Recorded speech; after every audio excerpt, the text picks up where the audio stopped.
The first thing you should know is this: when you live far enough from civilization, silence stops being peaceful. It becomes heavy. That night, the silence had weight. The power went out sometime after midnight, and the cold crept in quietly, like it knew we were too old to fight it. I sat in a wooden chair by the window, fully dressed, boots on, listening to the wind push against the walls of the small mountain house we had chosen. No signal of my phone. No leaks in the valley. Just darkness and the sound of my wife breathing of the other room. And for the first time, Singleman left everything behind. A true Flander hardened my chest, and something happens tonight. No one is called. At 68, we had sold our home, cut our ties, and escaped civilization for the mountains. In that moment, I understood there was no way back. I'm telling you this because I know what you might be thinking. Another retirement dream. Another couple chasing quiet and sunsets. That's not what this is. What happened that night forced me to face a choice I had been avoiding for most of my life. And it started long before the mountains. Let me take you back. I grew up believing in work. Not passion. Not balance. Work. You show up. You provide. You keep going.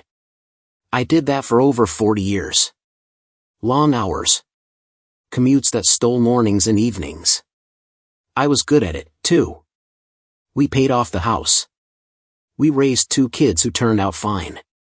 From the outside, our life looked solid. Respectable. Safe. But safety has a way of turning into routine. And routine can quietly erase things. I missed dinners. Missed small moments that didn't seem important at the time. I told myself I'd make it up later. When things slowed down. When work eased. When retirement came. There's one moment I still carry with me. A small one. Ordinary. She had planned something simple. A quiet evening. Nothing fancy. I came home late, again. She didn't yell. She didn't cry. She just looked at me and said, "It's okay." That was worse than any argument. After that, we talked less. Not because we were angry. Because we were tired. We became a couple that functioned well, not one that talked deeply. Years passed like that. Then the kids moved out. The house got bigger somehow. The silence followed us from room to room. When retirement finally came, it wasn't relief I felt. It was confusion. I had done everything right. So why did it feel like something was missing? The idea of leaving didn't arrive all at once. It came in pieces. A conversation here. A long pause there. She was the first to say it out loud. Not dramatically. Just one evening, looking out the window, she said, "I don't want our last years to look like this." That sentence scared me more than I admitted. Because she was right. And because change at our age feels dangerous. We talked for months. Argued quietly. Listed reasons not to do it. Age. Health. Distance. What people would say. What our kids would think. In the end, we made a decision that shocked everyone, including ourselves. We sold the house. Gave away furniture we'd owned for decades. Bought a small place in the mountains. No backup plan. No second property. We told ourselves if we were going to do something this reckless, it had to be real. The first weeks were harder than I expected. Physical work I wasn't used to anymore. Nights colder than I imagined. And a kind of loneliness that felt sharper than the one we left behind. She adapted faster than I did. She liked the quiet. I lay awake at night counting risks. Which brings me back to that night. The power gone. The cold pressing in. Sitting there in the dark, I realized the truth I'd been avoiding. This wasn't about scenery. Or escaping noise. This was the moment where I had to decide something I'd postponed my entire life. Do I retreat when things get uncomfortable? Or do I finally stay, fully present, even when I'm afraid? I listened to her breathing again. Steady. Calm. I thought about everything we had already left behind. And I knew that whatever came next, it wouldn't be fixed by going back. The question wasn't whether this place was safe. The question was whether I was ready to stop living later and start living now. That night didn't give me an answer. But it forced me to stop running from the question. And sometimes, that's where real change begins. The hardest part wasn't selling the house. It was standing in the empty living room afterward, realizing how quiet 40 years of life can become once the furniture is gone. I remember the echo of my own footsteps on the hardwood floor. Every sound felt louder than it should have been. The walls were bare, but I could still see everything that had happened there. Birthday mornings. Arguments that never fully resolved. Evenings when we sat on opposite sides of the room, both tired, both pretending we were fine. I stood there holding the keys, and for a moment, I felt something close to panic. Not because we were leaving, but because I suddenly understood how much of my life had slipped by without me noticing. If you're around my age, you know this feeling. One day you wake up and realize your life wasn't made of big moments. It was made of habits. And habits are quiet thieves. We didn't tell many people about our plan at first. Not because we were ashamed, but because we didn't want to hear the reasons we already knew. When we finally did speak up, the reactions were exactly what you'd expect. Friends laughed it off. Some shook their heads. A few tried to be polite and failed. They asked practical questions, about doctors, emergencies, winter, distance. None of them asked the real question. The one that mattered.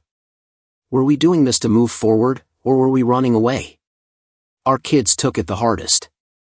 They didn't argue loudly. They argued carefully. Like adults who suddenly feel responsible for their parents. They reminded us of our age more than anyone else ever had. I understood their fear. I even shared it. But there was something else under my agreement with them. Guilt. The kind that builds when you realize you've spent decades putting your role as a provider ahead of your role as a husband. The truth is, I had postponed us for most of my life. There was a moment, late one night, boxes stacked around us, when I almost backed out. I said it casually, like I was testing the idea. We could slow down. Maybe wait a year. She didn't answer right away. She just kept folding clothes. Then she looked at me and said, "If we wait another year, we'll wait forever." That sentence stayed with me. It forced a choice I couldn't avoid. Stay safe and familiar. Or take responsibility for the years I had promised her and never fully delivered. The drive out was long. Longer than the map suggested. The road narrowed mile by mile, until it felt like the world was slowly closing behind us. I kept checking the mirrors. Towns disappeared. Cell service faded. Gas stations became rare. She watched the mountains rise ahead of us, calm, almost relieved. I felt something tighter in my chest. Not fear exactly. Awareness. The kind that tells you a chapter is ending whether you're ready or not. The house was smaller than the pictures. Older. The air smelled different. Pine and cold earth. No neighbors in sight. No distant traffic. Just wind and trees. I smiled when she smiled. But inside, I was measuring everything. Distance. Noise. Risk. I told myself that was normal. That I was just being careful. The first weeks tested me more than I expected. My body complained in places it never had before. My hands weren't used to that kind of work anymore. Nights came early. The silence was thick. Not comforting. Not yet. I missed the background noise of life. The distant hum of other people living their routines. She, on the other hand, seemed to breathe easier. She woke earlier. Sat outside longer. Sometimes she didn't speak for hours, and it didn't bother her. It bothered me. Her calm made my doubts louder. I started to wonder if we were experiencing the same place in completely different ways. That's when the quiet tension began. Not arguments. Not shouting. Something subtler. I worried she was stronger than I was. That she needed this more than I did. And the most uncomfortable thought of all crept in late at night. What if I had brought us here for her, but I wasn't built to stay? I didn't say any of this out loud. Men my age weren't taught to. We were taught to endure. To fix things silently. But endurance can turn into isolation if you're not careful. One evening, as the sun dropped behind the trees faster than I expected, I caught myself looking back down the road we had come from. I imagined the lights of a town. A grocery store. Familiar streets. And for the first time, the idea of going back didn't feel like failure. It felt like relief. That's when I realized the truth. This wasn't a test of survival. It was a test of honesty. And I was standing at a quiet crossroads, forced to choose between admitting my fear or letting it quietly decide for me. I didn't know yet which choice I would make. But I knew the next conversation we had would change everything. I still remember the sound that made me snap awake, not thunder, wood. A sharp crack, like a rifle shot, followed by the slow groan of a tree giving up. In the mountains, you learn fast that the quiet isn't empty. It's listening. And that night, it was warning us. I reached for my phone out of habit. No signal, of course. The screen lit my hands and nothing else. I lay there for 1 second, staring at the ceiling, doing the math every man my age does in the dark, distance to help, weather, my wife's safety, my own pride. Then I heard it again, another crack, closer. "Are you awake?" my wife whispered from beside me. "I'm awake," I said, trying to sound steady. Outside, the wind shoved the cabin like it wanted inside. Rain hit the windows sideways. I swung my legs out of bed, pulled on my boots, and grabbed the flashlight we kept by the door. The beam cut a thin tunnel through the room. Here's the part one didn't tell you in the first episodes. I'm not afraid of the wilderness. I'm afraid of failing her. There's a difference. One feels like danger. The other feels like shame. I stepped onto the porch and the cold slapped me awake. The trees bent and snapped in the dark, and somewhere down the slope I could hear a branch hit the ground with a wet, heavy thud. Our little driveway, more like a dirt ribbon, was already turning to mud. If a tree came down across it, we weren't going anywhere. Not tonight. Maybe not tomorrow. I shined the flashlight toward the shed. Right then, all I could think was, if the roof goes, if the power stays out, if she slips on the steps, this whole dream turns into a mistake with consequences. When I came back inside, she was sitting up in bed, hair loose, shoulders wrapped in a sweater. She looked small in the lamplight. Just human. Right then and that sight did something to me. "I don't like this," I admitted. She watched my face like she'd been waiting for that sentence for weeks. "You mean the storm," she said. "No," I said, and the word surprised me. "I mean all of it. The distance. The way there's no one. The way everything feels final. That's when the real conflict finally stepped out into the open. Not the weather. Not the mountains. Us."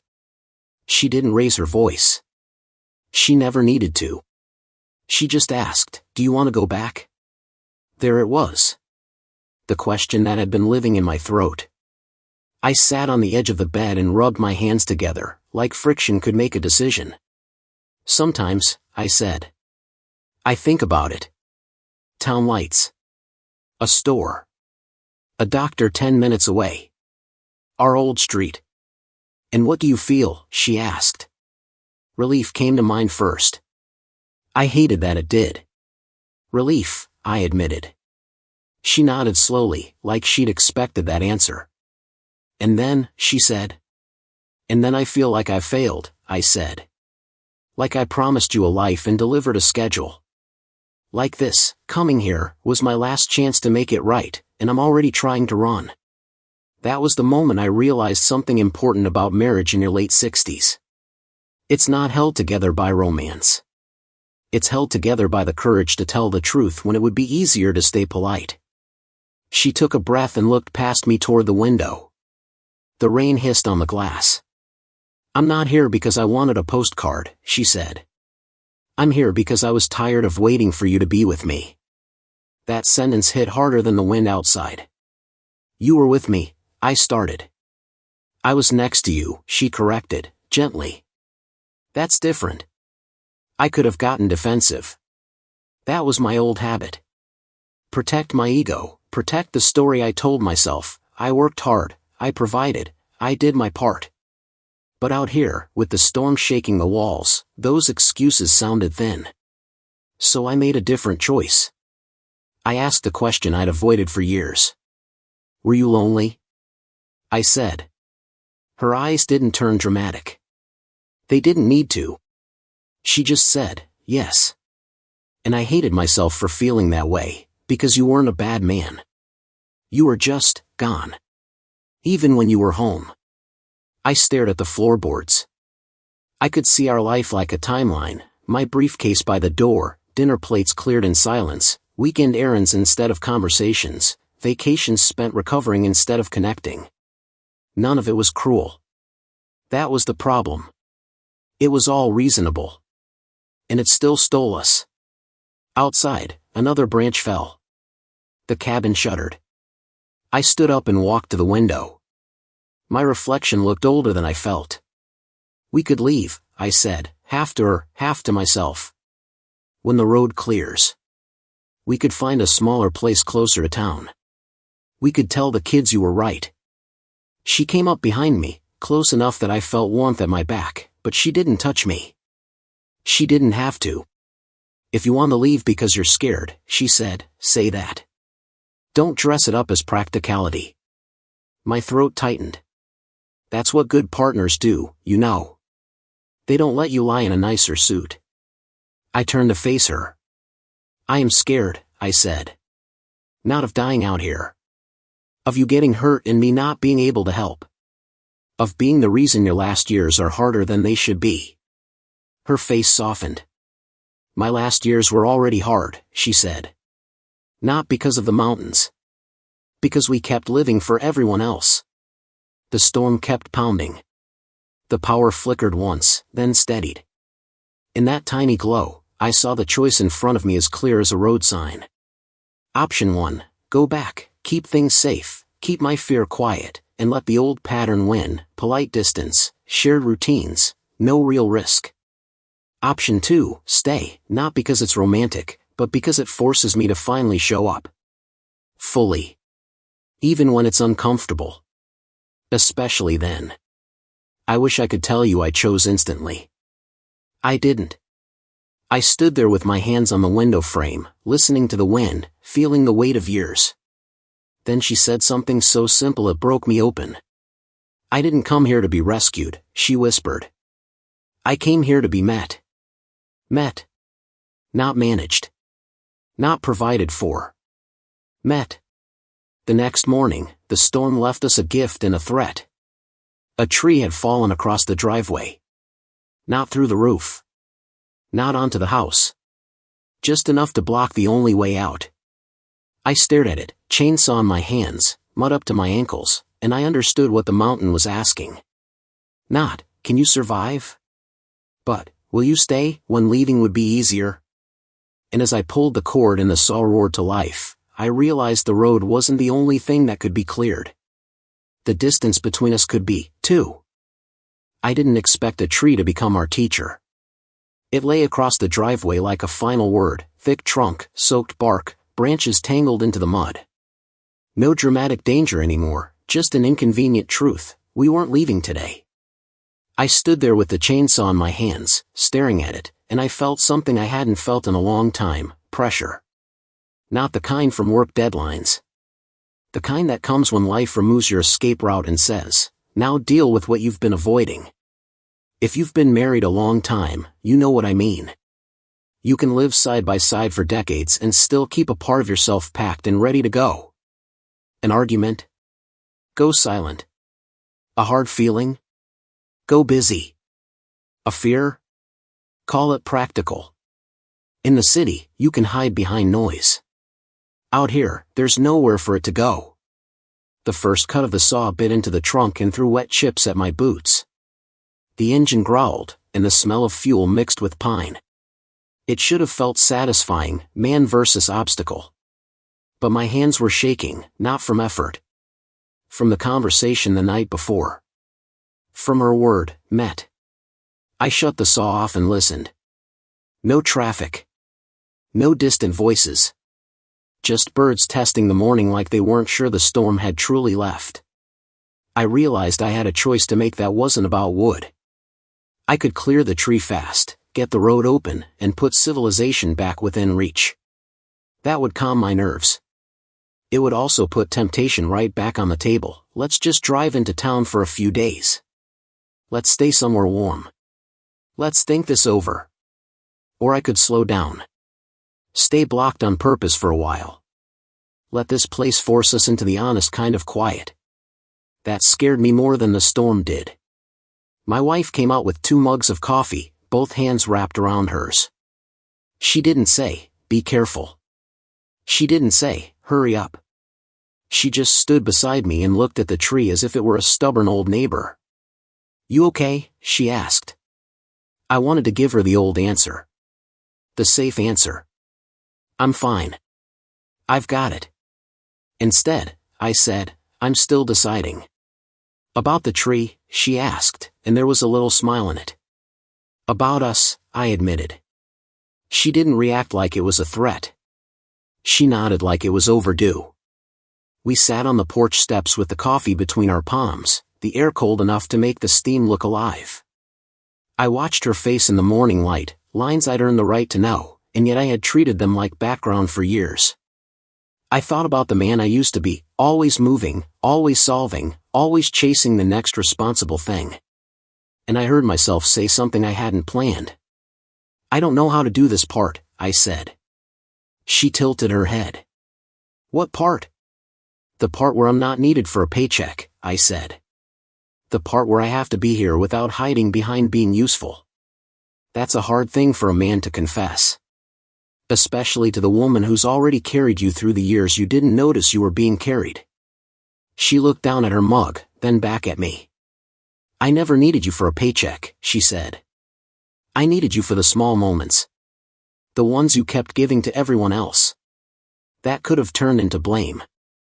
It didn't. Her voice stayed steady. Almost gentle. That's what made it sting. I swallowed and let the silence sit there. In town, silence is awkward. In the mountains, it's honest. "I used to tell myself I was doing it for you," I said. "For the kids. For security." "And you were," she said. "But somewhere along the way, you started doing it instead of living." There it was. The truth, said plainly. No cruelty. No drama. Just a sentence that fit too well. I asked, "Were you happy?" She didn't answer right away. That pause mattered. Then she said, "I was grateful. I was proud of you. And I was lonely." I felt that word land like a stone. Lonely.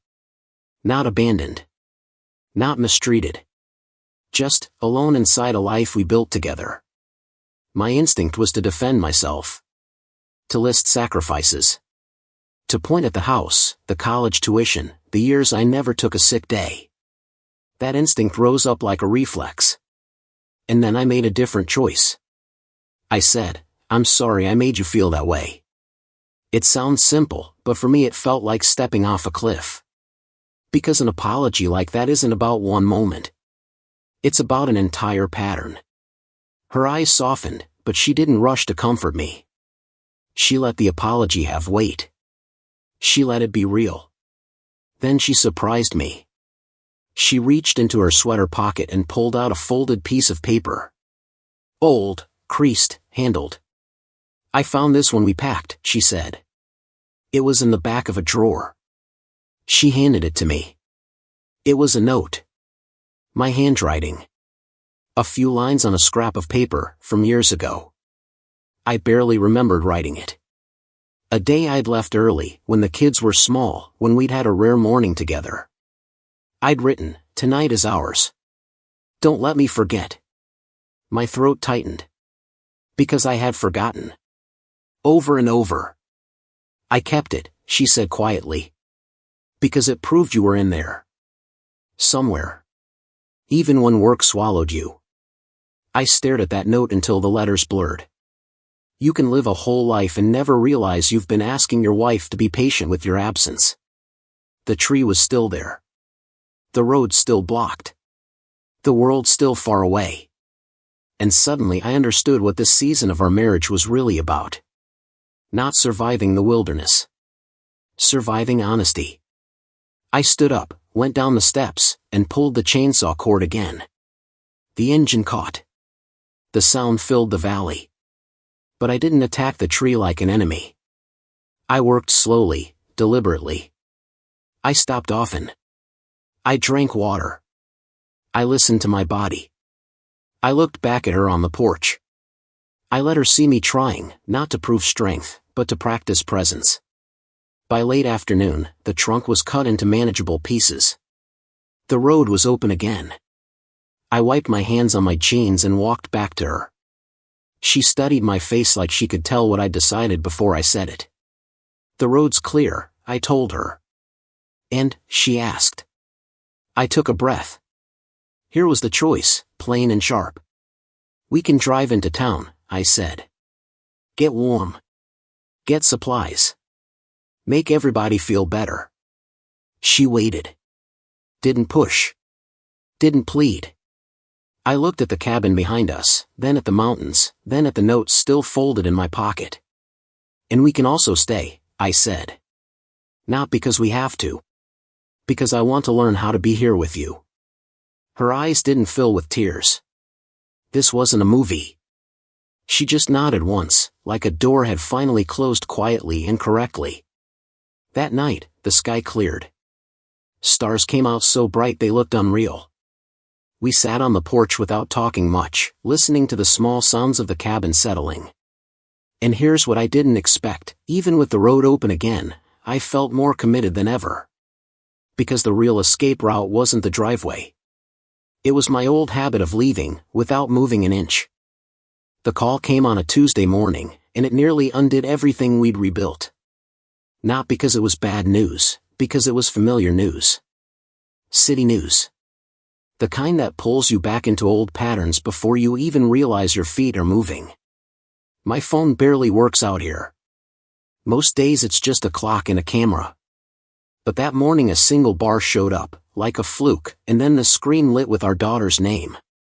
I stared at it longer than I should have, feeling that old reflex, answer fast, solve fast, be the dependable man, the one who fixes things from a distance. I picked up. Hey, sweetheart. Her voice was tight, polite in the way grown kids get when they're trying not to worry you. Dad, are you guys okay up there? I saw a weather alert. And Mom hasn't answered my text. I looked through the window at the ridgeline. Blue sky. Sun on the pines. No drama. Just quiet. We're fine, I said. Your mom's outside. Probably left her phone inside like always. There was a pause. Then she said what she'd been holding back. I don't want to say this the wrong way, but don't you think it's time to come back? At least closer. Somewhere safer. If you're a man my age, you know how that lands. It's not an insult. It's love mixed with fear. But it still stings, because it whispers the same thing the world has been whispering since we left: you're too old to start over. I could have snapped. I could have gotten defensive, reminded her we're adults, reminded her we raised her just fine. But the truth is, a part of me wanted to agree. Not because the mountains were defeating us. Because the city still had hooks in me. Comfort. Convenience. Approval. The feeling of being normal.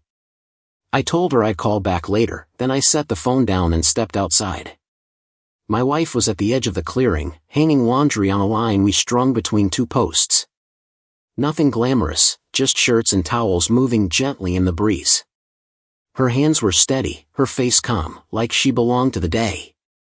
I walked up and said, "Our daughter thinks we should come back." She didn't stop what she was doing. Does she? She's scared, I said. She loves us, my wife replied, and clipped another towel, but she's also scared. I watched the fabric billow. A ridiculous thing, how a clean towel in mountain air can feel like proof that you're alive. Then she asked, "What do you want to do?" And there it was. The choice, not framed as a debate, but as an honest question between two people who have already wasted enough years avoiding the truth. What I wanted, if I'm being honest with you, was two things at once. I wanted to stay, because I could feel us getting closer in a way we hadn't in decades. And I wanted to go, because I was tired of being afraid. Tired of thinking about what could happen if one of us slipped, if the car didn't start, if the road iced over. I said, "I don't want you paying for my stubbornness." She finally turned to look at me. "And I don't want you paying for your fear," she said. Not harsh. Just clear. That afternoon we drove into town for supplies. Not because we were running away, because living out here still means being responsible. We bought salt for the steps, extra batteries, a better first aid kit. We got coffee from a little place with squeaky floors and a teenager behind the counter who called us sir and ma'am like we were ancient. On the way back, we passed a row of houses with tidy yards, warm windows, cars and driveways. Normal life. The life we'd had. I felt the pull again. I imagined how easy it would be. Neighbors close enough to hear if you yelled. A clinic 10 minutes away. Grandkids visiting without a long drive. I imagined our daughter relaxing, telling herself she'd convinced us to be sensible. My hands tightened on the steering wheel. My wife noticed. She always notices. "You're thinking," she said. "I'm weighing," I corrected, then sighed. Part of me wants to make everyone comfortable. Including me. And the other part, she asked. The other part was harder to say out loud. Because it wasn't heroic. It was simple. The other part feels like, if we leave now, we'll go back to being polite roommates, I said. And I don't want to end that way. She stared out at the trees sliding past the window. Then she said, "I don't either." That night we called our daughter on the one spot near the porch where the signal sometimes appears. I told her we'd made some changes, practical things, to be safer. I told her we understood her worry. Then I said, "We're staying. Not because we don't care what you feel. Because this is the first time in a long time your mom and I feel like ourselves again." There was silence on the line. I could almost hear her deciding whether to argue. Finally she said, "I just want you both to be okay." "We are," I said. "And we're trying to do something we should have done earlier, be present." After the call, my wife and I sat on the porch with 2 mugs of tea, watching the last light drain out of the valley. No speeches. No big gestures. Just the quiet of 2 people who finally stopped postponing each other. Here's the part that surprised me most, and maybe it'll mean something to you. Happiness didn't arrive like a prize. It came in small, almost boring pieces. A repaired hinge. A shared glance when the wind picked up. The way she'd reach for my sleeve when she stepped down off the porch, not because she couldn't do it, because she trusted me to be there. We didn't become different people. I'm still the guy who likes a plan. She's still the woman who can sit in silence and actually enjoy it. But out here, those differences stopped being threats. They became balance. And yet, I won't lie to you, the mountains don't let you pretend.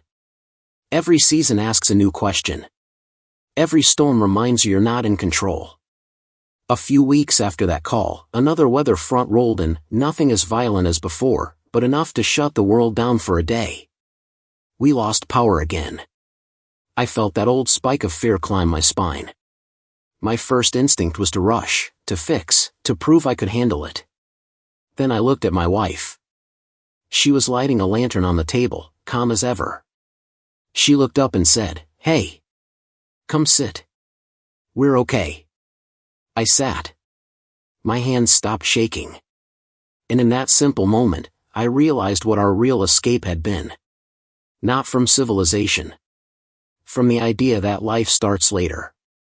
So if you're listening to me and you're tired of work, Tired of noise, tired of waiting for the perfect time. Hear this from a man who waited too long. You don't need a mountain to start living. You just need the courage to stop leaving the people you love, even when you're still in the room. The power came back near midnight. The lights flickered, the cabin hummed, and my phone buzzed with a dozen old notifications from the world we'd stepped away from. I looked at the screen for a second, then set it face down. Because for the first time, the quiet didn't feel like emptiness. It felt like home.